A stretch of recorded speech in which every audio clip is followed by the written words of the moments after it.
South Africa is always the kid in class who shows up late, forgets homework, and still wants to sit in the front. Because we just love the prestige. We love the titles. We love being part of the big global clubs like the G20, even when, let's be honest, we don't behave like a country that belongs in one. But what if I told you that the G20 is falling apart, and that actually might be the best thing that could happen to us? Yeah, I said it. The collapse of the G20 might be the plot twist South Africa desperately needs. Because sometimes losing the status you don't deserve is the ultimate wake-up call you need. Let's talk about it. Why is the G20 cracking? The G20 was supposed to be a powerhouse. You know what it is. Or if you don't, it's 20 countries that represent 80% of the total GDP that come together to solve global problems, economies, basically running the world from a group chat. Think of one WhatsApp group chat that makes decisions for the rest of the world. But right now, countries are having conversations, others want out, some are ignoring commitments, and the whole thing looks less like a global leadership summit and more like a university WhatsApp group chat fight before the assignment deadline. No more responses, no one cares, and everyone is just fighting with each other. And in the middle of all that chaos, there is Ningizimu Africa, South Africa. We are one of the smallest economies in the G20, the only African representative, and honestly, the one member that everyone side-eyes every time they walk down the corridor and every time we talk about economic leadership. But here's the truth.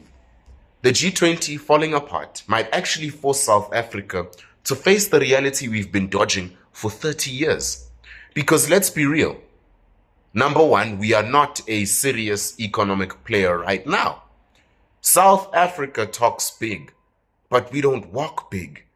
Our economic performance is flat, stagnant, struggling. We take one step forward and 20 steps back because of the decisions that make no business sense. We don't build, we break. We don't nurture business, we chase it away with BEE and communism.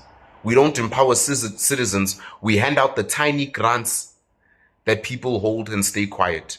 We love the idea of being a world power, yet we refuse to do the things world powers do. And that's exactly why a G20 collapse could actually be good for us. It cuts the illusion. No more pretending that we are part of this global elite club. No more hiding behind the title. No more thinking, no, guys, we're doing well in the big interviews when we're sitting next to Germany or Japan. And by the way, Japan isn't coming either. Now we are forced to look in the mirror. The second reason is we sabotage our own economy. Let's talk land, not the political fantasy version, reality.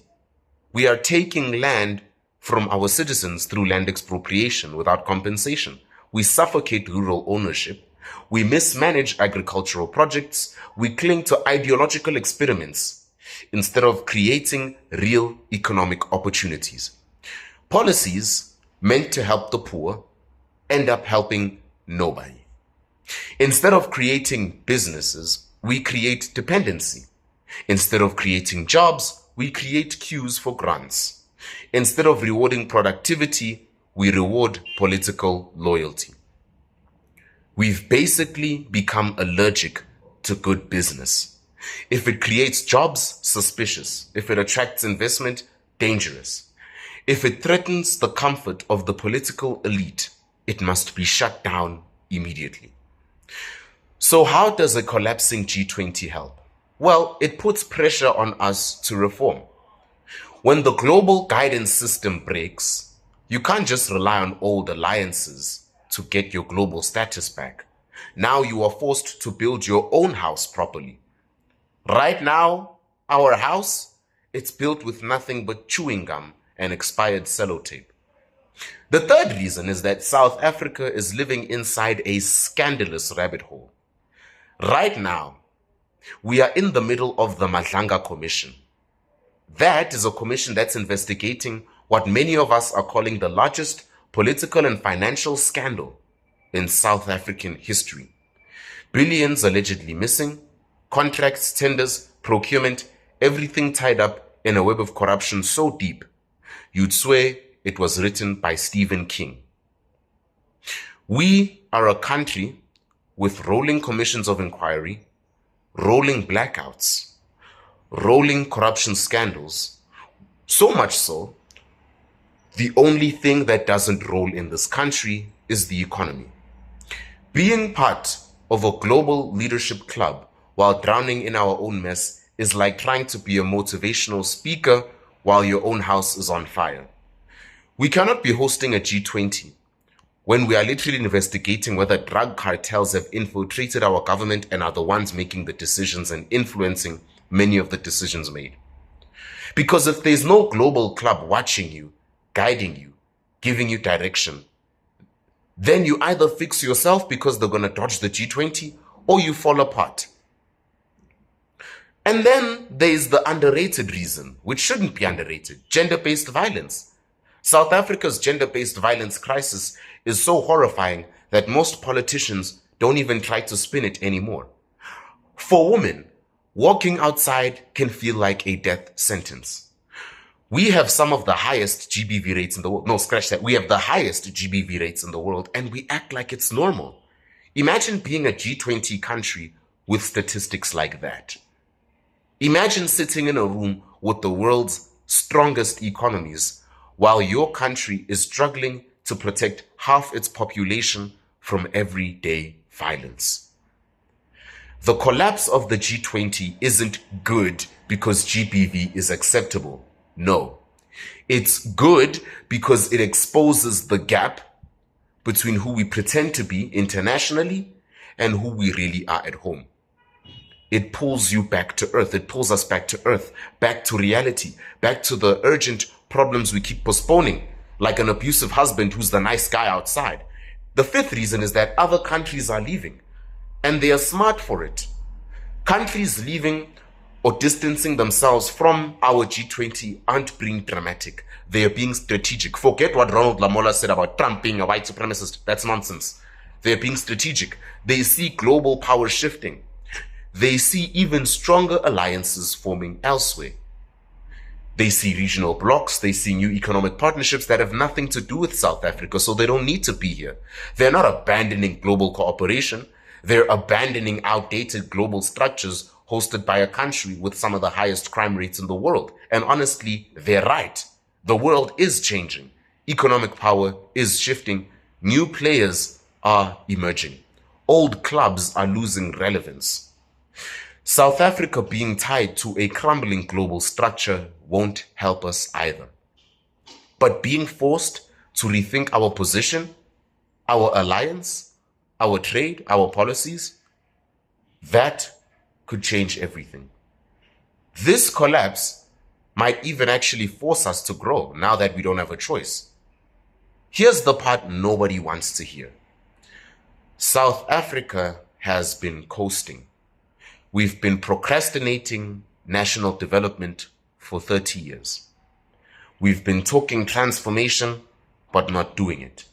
We've been celebrating symbolic victories while losing real ones. A collapsing G20 strips away the comfort of saying, at least we're part of something big. Now the spotlight turns inward now. No more excuses, no more global distractions. No more pretending to be a global player while failing at home. A country that stops relying on global validation can finally start fixing itself. And maybe, just maybe, that's what we need. So why is this so good for South Africa? Let Summer tell you. Because the collapse of global structures forces nations to become self-reliant. And South Africa desperately needs self-reliance.